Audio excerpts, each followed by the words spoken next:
우리가 믿음의 생활을 하다 보면은 갈등을 겪을 때가 참 많습니다.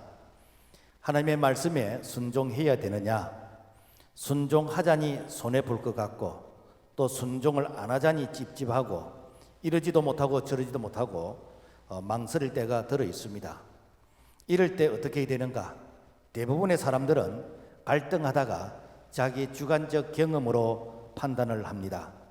그러다가 다른 사람들이 은혜를 받았다, 축복을 받았다, 기적을 체험했다, 여러 가지 참 이렇게 많은 이 은혜를 얘기하면은 그때 이 후회를 합니다. 그때 내가 순종할 걸, 그때 내가 이렇게 믿음으로 내가 받아들일 걸 하면서 이렇게 후회를 하는데, 문제는 이러한 후회가 계속해서 반복이 된다라는 것입니다. 하나님은 우리에게 복을 주실 때에 복이라고 이렇게 써서 우리에게 주시질 않습니다. 항상 순종이란 포장지를 통해서 그 속에 복이 있는, 바로 이런 방법으로 하나님이 우리를 찾아오신다라는 것입니다. 그래서 겉모습으로 볼 때는 분명히 고난이고, 그리고 그 고난을 순종으로 받아들여야 되는 바로 이러한 갈등을 겪게 되집니다. 그래서 일반적인 사람들은 싫어하지요. 그런데 그 속에 하나님의 말씀이라고 한다면은 우리가 이해가 안 돼도 순종하면은 바로 하나님께서 책임지시는 기적 같은 그런 은혜가 임하게 된다라는 것입니다. 오늘 우리가 읽었던 본문의 내용의 말씀이 그러합니다. 마리아는 엄청난 위험의 부담을 안고 그리고 고민을 합니다. 처녀가 임신을 한다. 이것은 당시 상황으로 놓고 볼 때 그야말로 돌에 맞아 죽게 되지는 엄청난 비극이 기다리고 있는데, 그런데 내가 순종하려고 하니까 그야말로 위험 부담이 있고, 내가 불순종하려고 하니까 하나님의 뜻을 거역하는 것 같고, 마리아가 갈등을 겪습니다. 그러다가 어떻게 하는가? 누가복음 1장 38절, 마리아가 가로되 주의 계집종이오니 말씀대로 내게 이루어지이다. 내가 하나님의 말씀을 수용합니다. 내 생각, 내 경험, 내 방법으로서는 내가 거절하고 싶지만은 하나님의 말씀이기 때문에 내가 수용하게 되집니다. 그 결과 마리아의 복 중에 성령으로 생명이 잉태되게 되는 것이고, 온 인류의 구원자 메시아가 바로 마리아의 그 순종을 통해서 탄생하게 되어졌다라는 것입니다. 성경은 분명히 우리에게 교훈하고 있습니다. 시편 119편 116절, 주의 말씀대로 나를 붙들어 살게 하시고 내 소망이 부끄럽지 말게 하소서. 우리가 주의 말씀이라면은 우리가 이해가 안 돼도 순종하면은 분명한 것은 절대로 우리의 소망이 부끄럽지 않다라는 이 고백이 오늘 우리에게 동일한 고백이 되기를 주님의 이름으로 부탁을 드립니다. 그렇다면은 하나님은 어떤 분이신가? 하나님은 말씀이시다. 많은 이 그리스도인들이 이 말씀 그러면은 어떤 대화, 또 뭐 이야기, 뭐 말, 뭐 영어로 스피킹, 뭐 이런 어떤 고정관념의 상식으로 생각을 하게 되집니다. 그런데 예수님은 하나님의 이 말씀은 영이요, 생명이요, 영생이다라고 말씀합니다. 요한복음 6장 63절, 내가 너에게 이런 말이 영이요 생명이라. 12장 50절, 나는 그의 명령이 영생인 줄 아노라. 그러니까 하나님은 자기를 소개할 때에 하나님은 영이시기 때문에 실체가 안 보이지만은, 그러나 그분은 인격적으로 말씀을 하시는 분이에요. 그래서 요한복음 1장 1절, 태초에 말씀이 계시니라. 이 말씀은 곧 하나님이시라. 그러니까 하나님은 자기를 소개할 때 나는 말씀이다 라고 소개를 합니다. 그러면서 하나님이 우리를 찾아오실 때는 육신의 모습으로 이렇게 찾아오신 게 아니고 말씀으로 찾아오시고, 그리고 말씀으로 우리를 만나주시고, 말씀과 우리가 이렇게 교제를 나눕니다. 그래서 우리가 이것을 인격적인 만남이다 라고 얘기합니다. 세상의 모든 신들은 어떤 이렇게 대상을 정해놓고 이렇게 내가 신을 감동시키기 위해서 내가 노력을 하지요. 그렇지만은 그 신이 직접 우리에게 뭐 말씀을 하신다든지 신과 인격적인 교제를 나눈다든지 그런 부분은 없습니다. 그러나 우리 하나님은 살아계신 분이신데 하나님의 말씀이 살아있어서 좌우의 날선 검보다도 예리해서 영과 혼과 간질과 골수를 찔러 쪼개기까지 하시는 이 말씀이 살아있는데, 이 말씀을 통해서 우리가 하나님과 깊은 인격적인 교제를 나누는 바로 이런 부분을 우리는 하나님과의 만남이다라고 얘기합니다. 2021년 전 말씀하시던 그분이 육신을 입고 이 땅에 오셨습니다. 그분께서 바로 베들레헴 이 말구에서 탄생하셨습니다. 그렇다면 왜 말씀하시던 하나님 그분께서 인간의 몸으로서 인간 역사에 오셨는가? 그 이유가 무엇인가? 인류의 첫 조상 아담과 하와가 에덴 동산에서 이게 살았는데, 그 에덴 동산에는 뭐 아쉬운 것이 있는, 그렇지 않습니다. 하나님께서 통치하고 다스리시는데 모든 것이 다 갖추어져 있는, 그야말로 에덴 동산에서 기도는 하나님께 찬양하고 감사는 이것밖에 더 할 것이 없습니다. 왜? 다 이렇게 갖추어져 있기 때문에. 단 하나님께서 이 모든 이런 축복을 누리기 위해서는 네가 절대로 네가 이렇게 선악과를 먹으면 안 된다. 즉 하나님의 말씀만 먹어야 된다.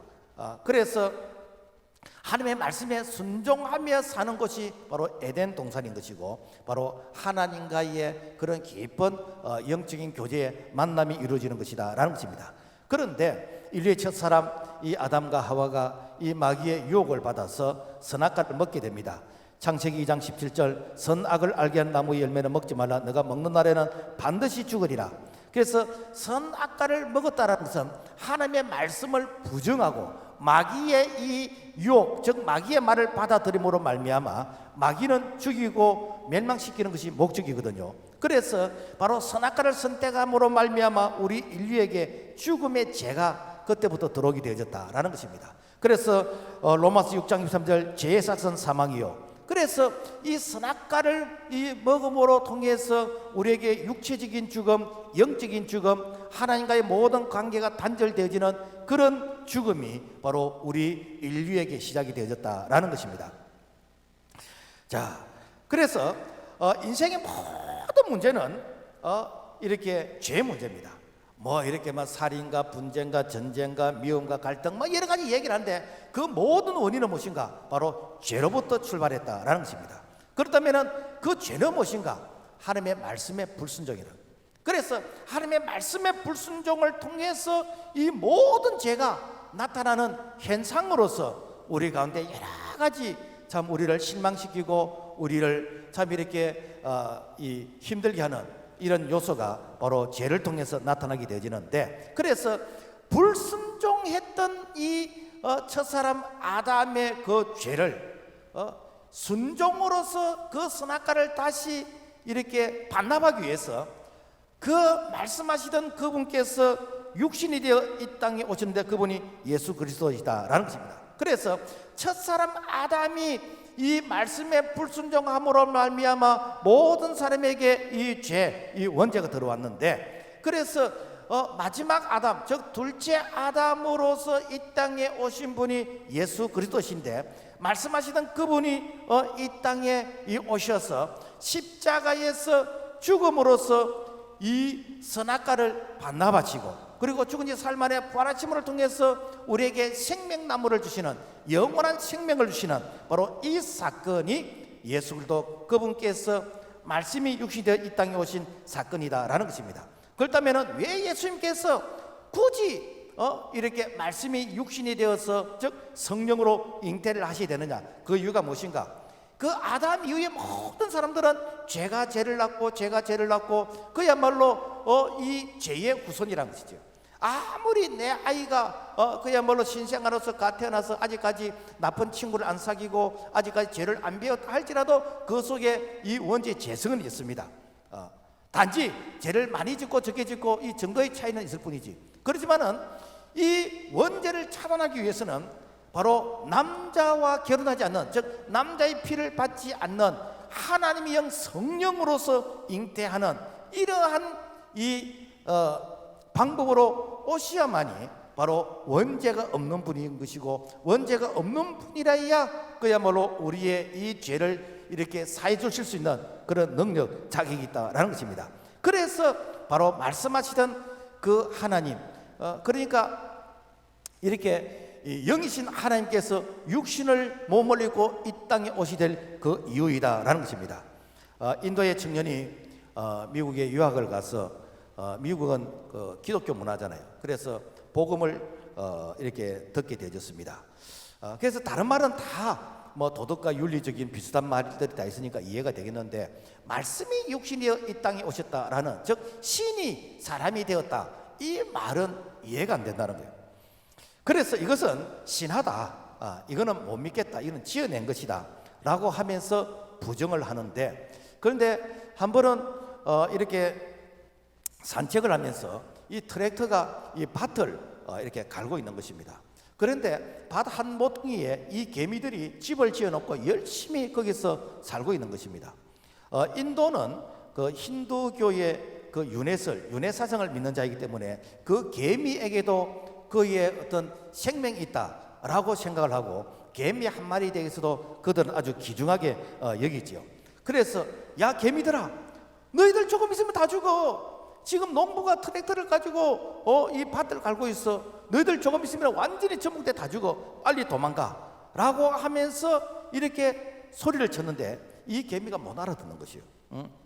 그래서 머릿속에 번쩍하며 지나는 게 있습니다. 내가 개미가 되어서 개미 머릿속에 들어가서 이 개미들아, 내가 보았는데 트랙터가 지금 밭을 갈고 있어. 그러니까 빨리 우리 도망가야 돼 라고 말을 하면은 알아듣지 않겠는가. 바로 하나님께서 우리를 향해서 시대마다 선지자를 보내어서 우리에게 교훈하시고 말씀하시고, 너희들이 죄삭은 사망이야, 너희들 그렇게 하면 지옥 가 라고 하면서 계속해서 말씀하시는데도 불구하고 이 죄인들이 알아듣지를 못하는 거예요. 오히려 선지자들을 죽이고 오히려 선지자들을 괴롭히는 것입니다. 그래서 이 마가복음 4장 12절 말씀 보면은, 이는 그들로 보기는 보아도 알지 못하며 듣기는 들어도 깨달지 못하게 하며. 그러니까 이 백성들이 하나님이 보내신 선자들의 말을 그들이 못 알아듣는 것입니다. 그래서 하나님 자신이 직접 사람의 몸으로 이 땅에 오셔서 그분께서 우리에게 말씀하시는 바로 이 사건이 바로 성육신 사건인 것이고, 이것이 바로 성탄절이다라는 것입니다. 그래서 성탄절은 가장 높으신 창조주 하나님 그분께서 가장 낮은 인간의 이 베들레헴 말구에 오셨어요. 그렇다면 왜 예수님께서 가장 낮은 자의 모습으로 오셨는가? 그 이유는 가장 낮은 자, 소위 사각지대가 없는 가장 낮은 자의 친구가 되어주시고, 그리고 그들에게 생명의 양식을 주시기 위해서 베들레헴이라는 것은 떡집이라는 그런 뜻이 있습니다. 그래서 생명의 양식을 주시기 위해서 예수님께서 베들레헴 말구에 오셨는데, 오늘 우리가 참 사람들은 나를 이해하지 못할 거야, 내 입장 대해 보십시오 라고 말하는 그런 사람이 있다면, 예수님만큼 낮아지시고 예수님만큼 그야말로 이렇게 인간이 이 참 경험하기 힘든 이런 부분들을 경험한 사람이 있을까? 공중에 나는 새도 집 있고 여우도 굴이 있구마는 인자가 머리 둘 곳이 없다고 하신 것은, 낮아진 자, 이 가난한 자들을 예수님이 만나주시고 그들을 구하게 하기 위해서, 그래서 예수님께서 가장 낮은 자의 모습으로 오셨다라는 것입니다. 그래서 그분은 말씀으로 만나주신다라는 것입니다. 천사가 하나님의 보내심을 받아 갈릴리 나사렛 동네에서 이 마리아를 찾아갔는데, 여섯째 달에 천사 가브리엘이 하나님의 보내심을 받들어 갈릴리 나사렛이라는 동네에, 이 나사렛이라는 이 동네는요, 지형적으로 볼 때에 좀 가난한 동네, 사람들부터 좀 무시를 당하는 그런 동네입니다. 그래서 구약 성경에는 나사렛의 이름이 나오지도 않아요. 뿐만 아니라 사람들이 나사렛을 이렇게 비하시킬 때에 나사렛에도 무슨 선한 것이 나겠냐라고 하면서 비웃습니다. 지금 말하면 무슨 달동네, 무슨 어떤 시골 아주 깊은 산골, 아니면 어촌, 이런 어떤 이 뉘앙스가 바로 나사렛이에요. 그래서 이 나사렛의 이 마리아를 이렇게 찾아가시는 것입니다. 누가복음 1장 3절, 천사가 일러 가로되 마리아여 무수어 말라, 너가 하나님께 은혜를 얻었느니라. 보라, 너가 수태하여 아들을 낳으니 그 이름을 예수라 하라. 자, 처녀가 아들을 낳는다는 것, 이거는 여러분요, 이거는 상식적으로 이거는 불가능한 일입니다. 뿐만 아니라 아직도 낳지도 않았는데 아들을 낳을 것인데 이름을 예수라 해라. 이는 자기 백성을 죄에서 구원할 자이심이라 라고 하면서, 장차 태어날 이 아이는 인류를 구원할 그런 메시아이다 라고 하면서 이렇게 태어날 아이에 대해서도 말씀해 주는 것입니다. 당시 그 유대 나라 결혼 문화를 살펴보면은 결혼하기 약 1년 전 정혼, 이렇게 약혼을 하게 되집니다. 약 1년 동안 각자가 이렇게 이 순결을 지키면서 동거하지 않아요. 그러면서 결혼 이렇게 준비를 하게 되어지는데, 만약에 이 그 결혼을 약속을 하고 1년이라는 그 기간 동안에 다른 외간 남자를 사귄다든지 내가 불륜을 저지른다든지 이것이 이렇게 발견되어지면은 유대 나라의 그 법에 의하면은 이 돌로 쳐서 그 죽이게 되어지는, 그리고 자기의 그 가문을 이렇게 이 수치스럽게 했다라고 해서 그야말로 이 가까운 친족이 이렇게 죽이게 되어지는 그런 아주 무서운 이런 그 벌이 있습니다.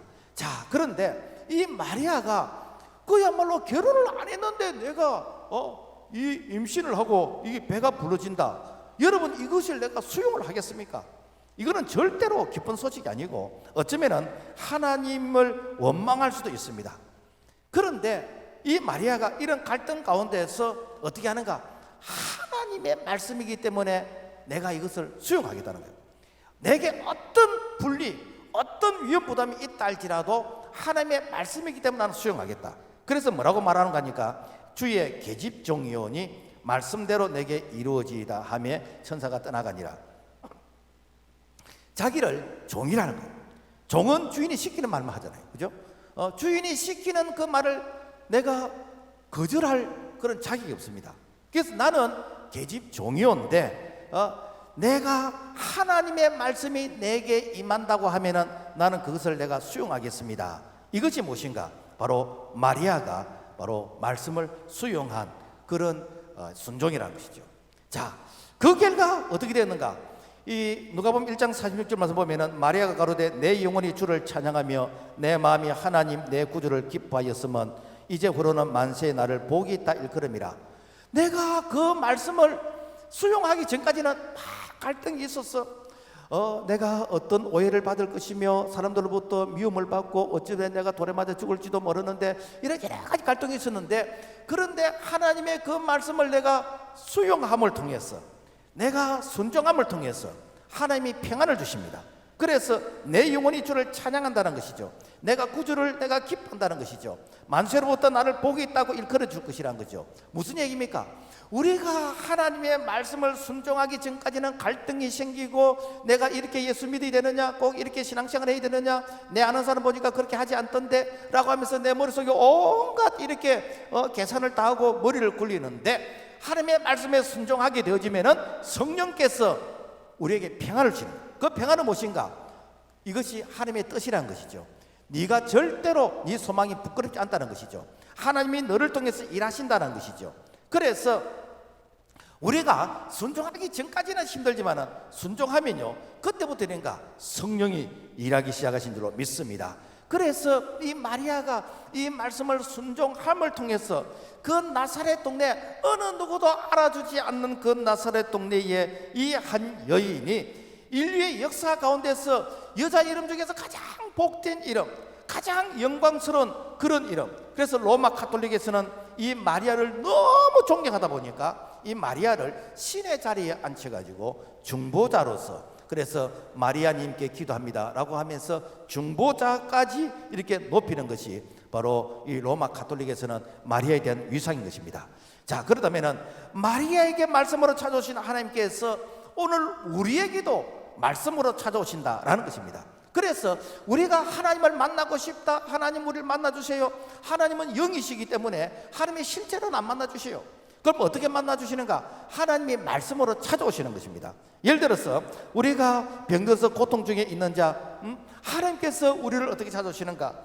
시편 107편 19절에서 20절 말씀 보면은 그들이 그들의 고통 때문에 여호와께 부르짖으며 그가 그의 말씀을 보내어 그들을 고치시고 위험한 지경에서 건지시는도다. 그러니까 하나님께서 우리를 찾아오실 때 말씀이 생각나게 하시고, 말씀이 믿어지게 하시고, 그리고 이 말씀이 깨달아지게 하시고, 이 말씀이 우리 속에 이렇게 떠오르게 하시는 거예요. 그래서 내가 그 말씀을 붙잡는다는 것은 내가 하나님을 붙잡는 것이요, 그리고 하나님께서 이 말씀을 내게 주시는데 그래서 주의 종을 통해서 말씀을 주시기도 하고 내가 말씀을 읽을 때 그 말씀이 내게 다가오기도 하고, 그래서 이 말씀이 하나님의 음성이다, 하나님이 주시는 말씀이라 붙들면 어떠니까 성령의 역사가 일어나는 것이죠. 그런데 우리는 자꾸만 이 말씀을 얘기, 설교, 그것을 어떤 스피킹이라고 자꾸만 생각하니까 그 말씀을 하나님으로 인정하지 않으니까 그런 역사를 경험하지 못하는 것이죠. 우리가 지난 11월 달에 다니엘 20일 기도회를 통해서 많은 분들이 간증을 했어요. 그 중에서 지선 전도사님이라고 이분의 아이가 이렇게 그 전기에 감전이 되어가지고 그래서 뭐 며칠 만에 여하튼 깨어났어요. 그래서 의사는 포기하라는 이 말을 20번 이상 했대요. 그리고 15번 이상 전신 이렇게 마취를 하고 그런 가운데서, 그러니까 죽음의 사선을 이렇게 막 살얼음 긋듯이 이렇게 매일매일 긴장하는 이런 가운데서 하나님이 천사를 통해서 말씀을 하시는 것이요. 그러니까 실제 내 몸은 여러 가지 고통 중에 있고 내 몸은 참 이렇게 아직까지 의학적으로 이렇게 참 죽음의 사선을 이렇게 왔다 갔다 하는데, 그런데 마음의 평강이 있는 것이요. 왜? 하나님이 나에게 찾아오셨다, 하나님이 내게 말씀을 주셨다. 그 이후부터 되는가? 마음의 평안이 일어나게 되는 것이고, 그야말로 치료가 급속도로 회복이 되어졌어. 그래서 가족 사진을 보니까 정말 야, 저분이 이렇게 뭐 전신 마취를 15분이 했는 그런 아이인가라는 생각이 의심이 들 정도로 참 행복한 모습을 보게 되어졌습니다. 여러분, 우리의 신앙의 성장도 마찬가지입니다. 사도행전 20장 32절, 지금 내가 여러분을 주와 및 그 은혜의 말씀에 부탁하노니 그 말씀이 여러분을 능히 든든히 세우사 기업이 있게 하시리라. 뭔가 여러분요, 우리의 믿음과 신앙의 성장은 하나님의 이 말씀을 우리가 그야말로 밥 먹듯이 먹어야 됩니다. 왜? 우리가 육신의 양식은 밥을 먹으면은 우리가 건강해지만은 영의 양식은 하나님의 말씀을 먹어야 우리 믿음이 자라게 되는 것이고, 그러면서 되는가? 우리의 신앙이 성장하게 되는 것이죠. 그래서 하나님의 이 말씀을 내가 이렇게 규칙적으로 이렇게 먹는 이런 사람은 무한대까지 자라게 됩니다. 우리가 이렇게 생명은 반드시 자라거든요. 그런데 자라지 않을 때는 이유가 있습니다. 병들었든지 아니면 늙었든지 죽었든지 뭐 이유가 있습니다. 그러나 건강한 생명은 무조건 자라게 되어 있는 거예요. 나무도 보면요, 이 건강한 나무는 계속 자랍니다. 그런데 자라지 않은 나무는 보면은 이렇게 속이 텅 비었다든지 여하튼 뭐 이게 고목나무라든지 뭐 이유가 있는 것입니다. 우리의 믿음과 신앙은요, 주님 부르시는 그날까지 자라야 됩니다. 자라기 위해서는 된가? 우리가 늘 말씀을 먹어야 돼요. 그런데 자라는 것이 멈춰버리면은 마치 달리는 자전거가 멈추면은 넘어지는 것 마찬가지로 우리의 이 성장이 멈춰버리면 그때부터 넘어지게 되는 것이고, 그때부터 어떻게 되는가? 그야말로 우리의 신앙에 여러 가지 참 이렇게 부작용이 일어나게 되어진다라는 것입니다. 하나님께서 우리에게 축복하실 때도 뭐 어떻게 축복하시는가? 말씀을 통해 축복하시는 거예요. 로마서 10장 17절, 그러므로 믿음은 들음에서 나고 들음은 그리스도의 말씀으로 말미암느니라. 그러니까 하나님께서 우리를 구원하실 때는 이렇게 우리가 예수 그리스도를 믿는 그 믿음으로 우리를 구원하셨다면은, 이제는 이 축복은 무엇인가? 그분의 말씀을 믿고 순종할 때에, 그때에 그 말씀대로 되어지는 그런 은혜를 우리에게 주시는 것이에요. 그래서 신명기 28장 1절부터 14절까지는 축복의 말씀인데, 이 축복의 전제 조건이 무엇인가? 내가 너 하나님 여호와의 말씀을 삼가 듣고 내가 오늘 너에게 명령하는 그의 모든 명령을 지켜 행하면, 너가 너 하나님 여호와의 말씀을 청종하면 이 모든 복이 내게 임할 것이며. 그러니까 하나님의 말씀이 무엇인가? 이게 마치 백지축복 같습니다. 우리에게 이 말씀을 주셨는데 이 말씀을 네가 지켜 행하면 말씀대로 된다는 거예요. 그런데 여러분, 우리가 이 말씀을 들을 때 이 말씀이 그래, 내가 오늘부터 이 말씀을 순종해야지, 이렇게 생각하는 사람이 있겠지만은, 어떤 사람은 저거는 종교적인 멘트야, 저는 설교의 언어야 라고 하면서 이 말씀을 그냥 지나가 버린다면은 나에게는 아무런 그야말로 축복의 흔적이 없는, 다른 사람은 복을 받아 할지라도 나는 그 축복이 지나가게 되지는 그야말로 이렇게 일반 은총으로 살아가는 그런 자의 모습이 된다라는 것입니다. 그래서 하나님이 우리를 말씀을 통해서 축복하시고 우리를 인도하시려도 되는가? 말씀을 통해서 인도해 가십니다. 그래서 창세기 12장 4절 말씀 보면은 아브라함이 여호와의 말씀을 따라갔고 아브라함이 마침내 가나안 땅에 들어갔더라. 그래서 주의 말씀은 내 발의 등이요 내 길의 빛으로서, 이 말씀이 우리를 한 걸음 한 걸음 인도해 가시면서 이 말씀이 우리를 적각 꾸려는 가나안 땅으로 인도해 가시는 것입니다. 그렇다면은 내가 이 말씀의 인도를 내가 1년에 한 번 받는 것이 좋겠습니까? 내가 일주일에 한 번 받는 게 좋겠습니까? 내가 매일매일 받는 것이 좋겠습니까? 우리가 매일매일 받는 것이 무엇인가? 이게 우리가 새벽 기도하는 것이고, 이게 우리가 주님과 나만의 그런 큐티를 통해서 이렇게 깊이 묵상하는 것이고, 그리고 주님의 도움을 구하는 것이고. 그러니까 여러분요, 우리가 이렇게 하나님의 이 인도하심, 도우심을 우리가 매일 매 순간 받는 사람은 미끄러질 수는 있지만은 넘어지지 않습니다. 내가 흔들릴 수는 있지만은 내가 꼬불꼬불한 인생, 뺑뺑 도는 그런 인생을 살지 않습니다. 왜? 하나님이 우리를 손을 두고 말씀을 통해서 인도해 가시기 때문에. 그래서 우리가 신앙생활을 여러분요 좀 반듯하게 해보세요. 반듯하게 는 무엇인가? 매일 하나님의 그분의 말씀을 내가 사모하고 그분의 말씀대로 걸어가게 되지면 결단코 우리의 소망이 없지 않는 것은, 이 아브라함이 마침내 가나안 땅에 들어간 게 된 것처럼 하나님께서 오늘 우리도 정말 약속하신 그 언약의 축복에 이르게 될 줄로 믿습니다. 기도응답도 말씀입니다. 요한복음 15장 7절, 너희가 내 안에 가고 내 말이 너희 안에 거하면 무엇이든지 원하는 대로 구하라. 그래야 이루리라. 무엇인가? 말씀이 우리 안에 거한다. 이 말은 뭔가 하면 하나님이 내 안에 거하신다 이 말이에요. 그러니까 하나님이 내 안에 거하시면 그분이 나를 통해서 나타나시는 것이요. 그러니까 여러분요, 내가 뭘 기도해야 될지 하나님이 아시는 거라. 그리고 하나님 그분께서 도와주시는 것이라. 그러니까 우리가 설교를 듣는다는 것은 무엇인가? 하나님이 우리를 찾아오시는 시간이요. 우리가 예배에서 이 말씀의 은혜를 받는다는 것은 하나님 그분이 나를 통해서 일하시는 시간이기 때문에, 그래서 우리가 이 예배를 사모하는 것이고 하나님의 은혜를 사모하는 것입니다. 그런데 예배를 통해서 은혜를 받지 못한다면요, 여러분 그 사람은 예수님이 오셔서 말씀을 전해도 내 마음의 문을 닫았기 때문에, 마치 비 오는 날 밖에서를 거꾸로 엎어놔 놓으면 물 한 방울 안 들어가는 것처럼 그 사람에게는 은혜가 그야말로 지나가게 되는 것입니다. 그래서 우리는 늘 하나님이 말씀을 통해서 찾아오시고 그래서 말씀을 통해서 만나주신다는 것을 꼭 기억하고, 이 말씀을 그냥 단순히 이게 어떤 문자이다, 이게 단순히 무슨 얘기다 라고 하는 것은 세상 사람들이 하는 말이고, 오늘 우리는 이 말씀이 하나님이시다 라고 우리가 믿고 그리고 순종할 때에는 하나님이 역사하시는 그런 은혜를 경험하게 될 줄로 믿습니다. 그래서 그분의 말씀을 영접하라는 거죠. 많은 사람들이 한 말씀을 듣습니다. 뭐 우리가 이렇게 말씀을 듣는 걸 생각할 때 일주일에 한 번 듣는다고 할 때, 그리고 52주면은 52번 듣잖아요. 그런데 오후 예배 그러면은 뭐 100분이 되는 것이고, 수요 예배 그럼 150분 되는 것이고, 그 다음에 뭐 셀 모임, 뭐 금요 철학 뭐 이렇게 하게 되지면은 뭐 한 200번, 250번, 거기다가 매일 새벽 기도 하면은 뭐 365일이니까, 그러니까 적어도 1년에 내가 한 500번 이상 이렇게 설교를 듣게 됩니다. 그런데 그 설교를 듣는 것은 정보고 지식입니다.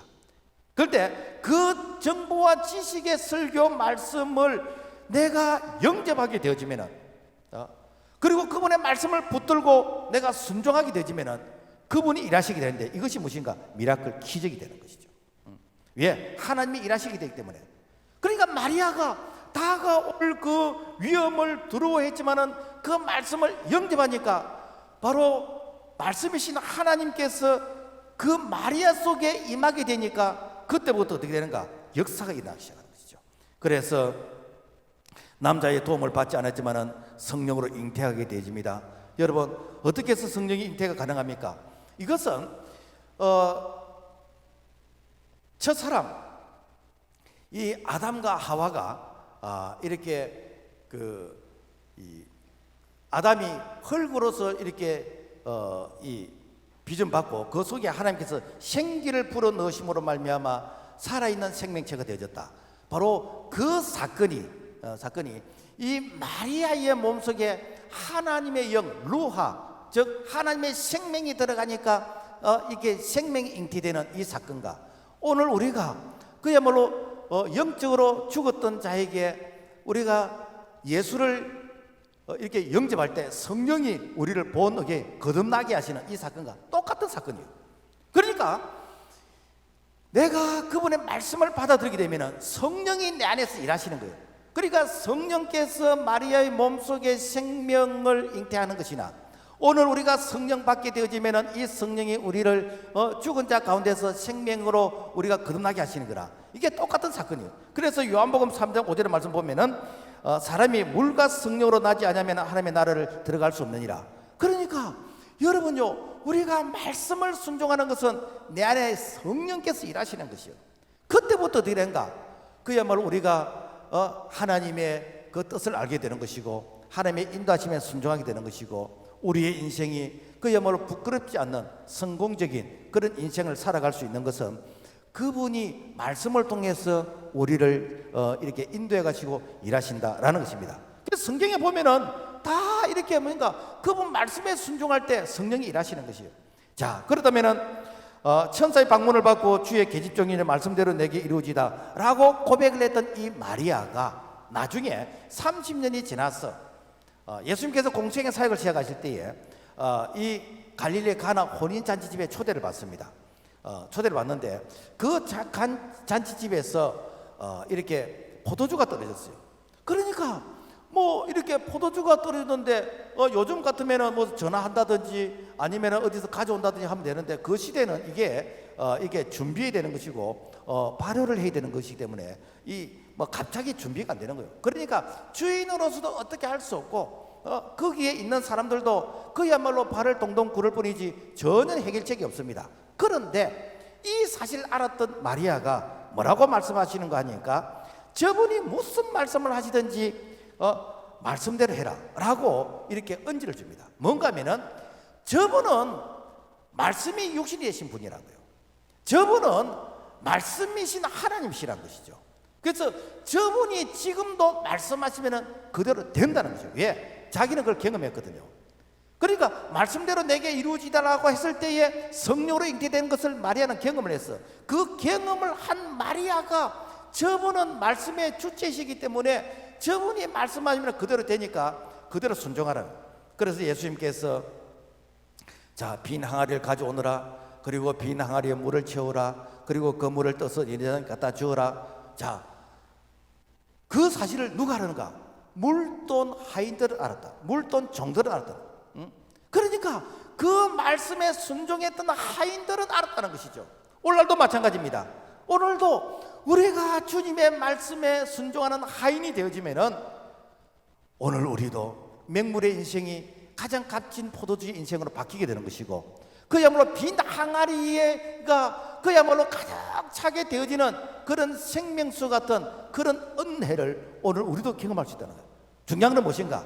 내가 하인이 되는 거예요. 주님의 말씀 앞에서는 내가 종이 되는 것이요. 주여 말씀하시옵소서. 주의 종이 듣겠습니다. 바로 이런 자세가 오늘 우리가 그야말로 포도주만 떨어진 것이 아니라 우리에게 건강도 떨어지고 인생의 바닥이 나게 되지는 그래서 우리 가정에 있어야 될 것이 떨어지는 이런 자들에게 주님이 말씀하실 때에 내가 이 말씀을 채우고 이 말씀을 순종하게 되어지면은 지금도 말씀이 살아서 역사하는 그런 은혜를 경험하게 될 줄로 믿습니다.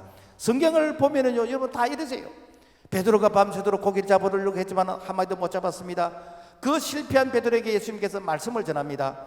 그리고는 이 베드로에게 깊은 데로 가서 그물을 내리라고 이렇게 말씀을 할 때 말씀에 의지하여 내가 그물을 내라. 말씀에 그냥 내 경험에 의해서 가는 게 아니고 말씀에 의지해서 그물을 내는 거예요. 그러니까 내가 그물이 찢어질 만큼 많은 고기 잡힌 거예요.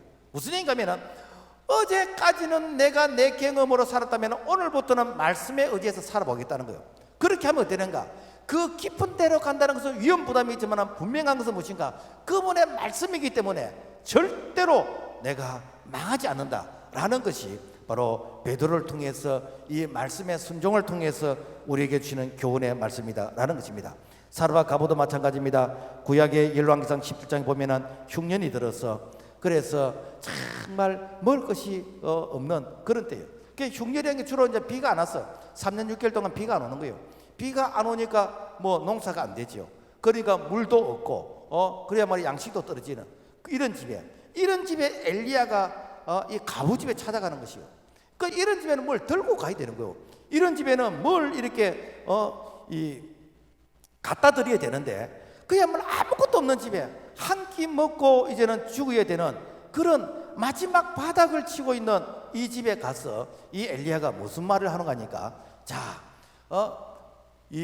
내게 떡을 만들어서 좀 가지고 와라. 여러분요, 이게 이해가 됩니까? 사실은 뭐 갖다 드려도 뭐 할 것인데, 근데 떡을 만들어 가져오라.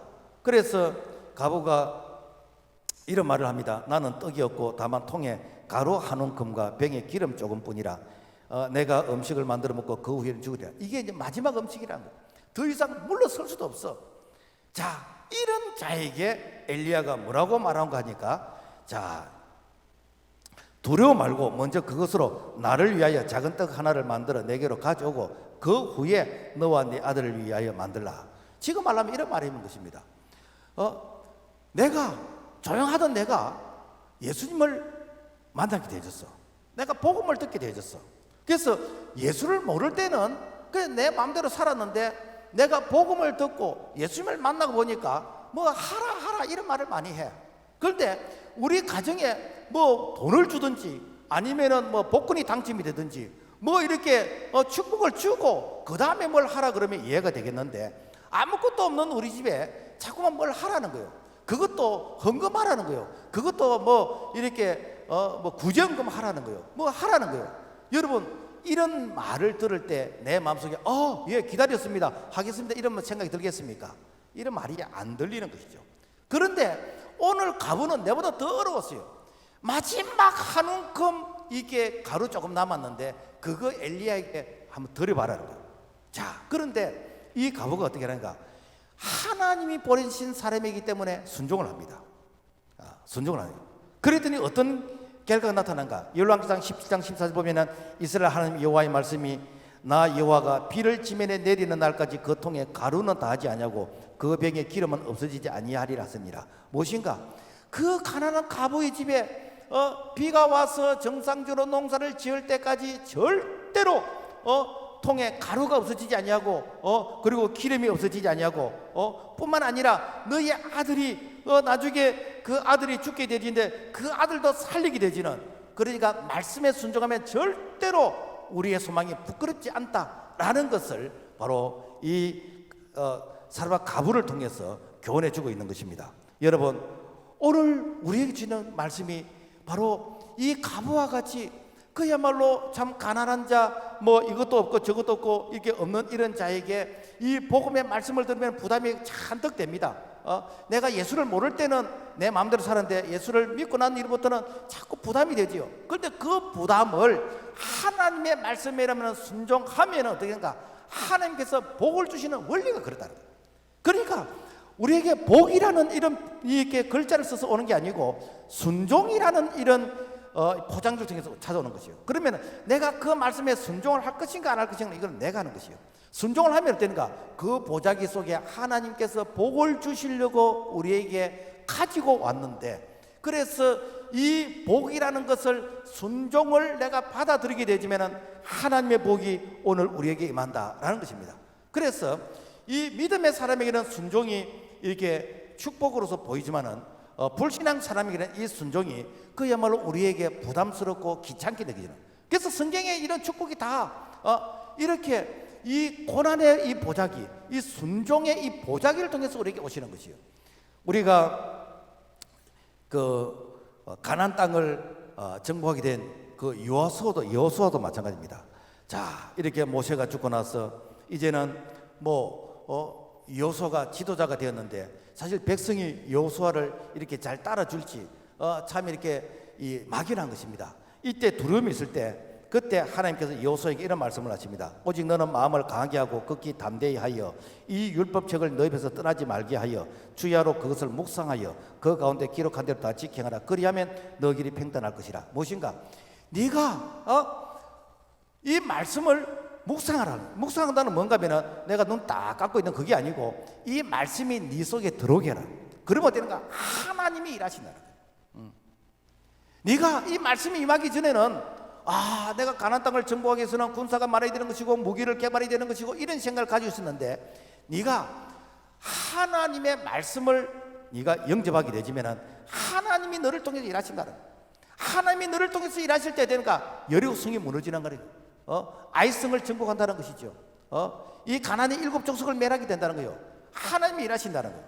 그래서 하나님이 일하시는 걸 원하느냐, 네가 일을 하기를 원하느냐, 이게 무엇인가? 바로 여호수아가 말씀을 내가 받아들이냐 그 차이라는 것이죠. 오늘날도 마찬가지입니다. 여러분, 우리가 하나님 안 믿어도 여러분요 사업 성공합니다. 하나님 안 믿어도 여러분 아이들 공부 잘할 수 있습니다. 이거는 내가 하는 것이에요. 그렇지만은 오늘 우리가 두려움이 있고 염려가 있고 2%가 부정하고 이런 자들, 그래서 하나님 도와주십시오라고 할 때 하나님의 도움이 무엇인가? 그분의 말씀을 내가 믿고 그분의 말씀에 순종하며 살아가면은 하나님께서 나를 통해서 밀어주시고 끌어주시고 동행하시고 말씀을 통해서 우리를 인도해 가시는, 이것이 무엇인가? 플러스 알파라는 것이죠. 그러니까 오늘 하나님께서 우리를 축복하실 때 말씀을 통해서 축복하시고 말씀을 통해서 역사하신다. 성경에는 6천가지 이상의 축복의 말씀이 기록되어 있습니다. 그 축복의 말씀은 전부 다 뭔가 말씀을 영접하는 자, 그 말씀을 순종하는 자, 그런 자에게 믿음대로 되어라 라고 말씀합니다. 문제는 뭔가 하면 이런 말씀이 우리 귀에 안 들리는 거예요. 이런 말씀이 그야말로 내게 열리질 않는 거예요.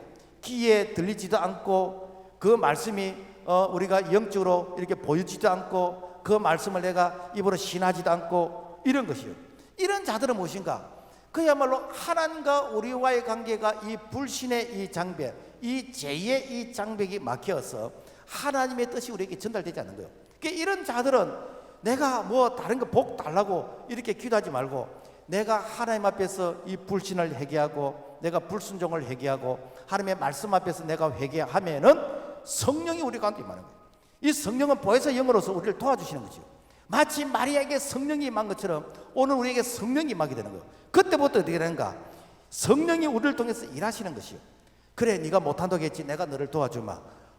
그래, 네가 지혜가 없다 했지, 내가 너에게 지혜를 주마. 그래, 네가 뭐가 부족하다 그랬지, 내가 너에게 채워주마. 이것이 무엇인가?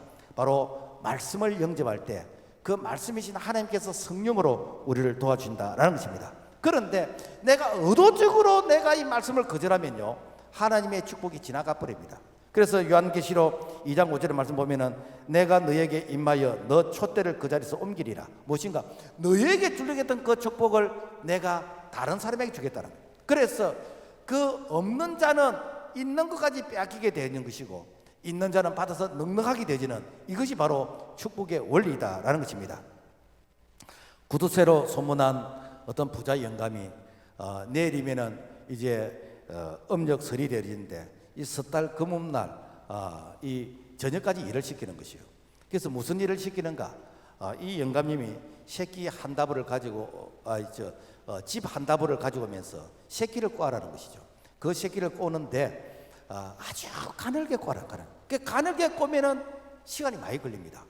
좀 이렇게 굵게 밧줄처럼 이렇게 꼬면은 금방 새끼를 다 소비를 할 수 있습니다. 그래서 투덜거리는 사람은 이게 부자 영감, 이 꼰대 영감, 이게 그 금음날까지 이렇게 일을 시킨다라고 하면서 그야말로 투덜투덜하면서 뭉뚱뭉뚱하게 그렇게 새끼를 꼬아가지고 빨리 끝내버렸어요. 그런데 어떤 모습은 그 주인의 시키대로 아주 가늘게 새끼를 꼬았어요. 그래서 새끼를 다 꼬고 나니까 이 주인이 엽전 한 자를 가져오더니 네가 이렇게 꼬았던 그 새끼에 다 끼어서 그래서 이거 가져가라. 여러분요, 우리 하나님이 우리를 그렇게 하셔요. 하나님이 우리를 향해서 이렇게 순종을 통해서 말씀을 하시는 거예요. 그러면은 그 말씀에 순종한 자는 어떻게 되는가? 하나님의 은혜를 경험하게 되는 것이고 하나님께서 우리에게 이렇게 하나님이 우리를 축복하시려고 우리에게 순종의 이 보자기, 이 고난의 이 포장지를 통해서 우리에게 찾아오셨구나. 그래서 하나님의 말씀이면 우리가 순종할 때에 결단코 우리의 소망이 부끄럽지 않다라는 것을 오늘 우리가 마리아를 통해서 우리가 살펴보게 되어집니다. 말씀을 정리하겠습니다. 말씀이 육신이 되어 이 땅에 오신 이 성탄절, 그래서 이 성탄절은 우리가 성탄의 문화, 이렇게 뭐 트리를 하고 캐럴송을 부르고 선물을 나누고, 이거는 성탄의 주변적인 것입니다. 성탄의 본질은 무엇인가? 그분이 나를 만나 주시기 위해서 육신을 몸을 입고 이 땅에 오셨어요. 그분이 나를 찾아오시고, 그리고 나에게 말씀하시고, 그리고 그분께서 내 안에 계시기 위해서, 그래서 어느 누구도 예수님을 거절하지 못하도록 예수님께서 가장 낮은 자, 베들레헴 말구 위에 오신 그분 예수, 그래서 그 예수님을 우리가 만나게 되면 이제는 그분이 나를 통해서 일하시는, 그분이 나를 통해서 나타나시는 이 성령의 놀라운 역사를 경험할 수 있는 이번 성탄절이 될 수 있기를 주님의 이름으로 축복합니다. 하나님 아버지 감사합니다. 축복이라는 포장지, 우리에게 참 달콤한 이런 말로서 찾아오신다면 우리보다 세상 사람들이 먼저 이 축복을 받겠지만은, 그렇지만은 우리에게 고난의 보자기, 순종의 보자기로 찾아오니까 세상 사람들은 참 관심도 없고, 오늘 믿음의 사람들만이 하나님의 주시는 구원의 은총, 하나님이 예비하신 이 약속의 이 축복을 받게 되는 줄로 믿습니다. 성탄절을 통해서 우리 예수님을 깊이 만나는 그런 은혜가 임하도록 허락해 주시옵소서. 예수 이름으로 기도합나이다. 아멘.